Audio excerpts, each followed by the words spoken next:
Now, Tony, the motorcycle industry has been doing a lot to combat crime these last few years. Can you explain a bit about that, please? Well, 5-6 years ago, we launched Master Scheme, which was basically the Datatag forensic marking. We've now extended that to MCIA Secured.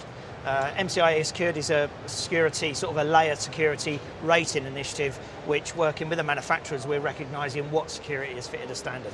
You want people to look at that and almost like they'd say, have I got traction control, have I got this electronics package? It would be, how many star security system have I got? Yeah, we want it to influence people's choice of what bikes they're buying. And more importantly, it needs to be something that they're going to ask about as much as they ask about the other things that you've mentioned. Yeah. And this is also going to help insurance, isn't it? And it should really help the problem with crime. It will do. We're in discussions with the insurance world at the moment to get the programme recognised. They have shown commitment, they'll do that.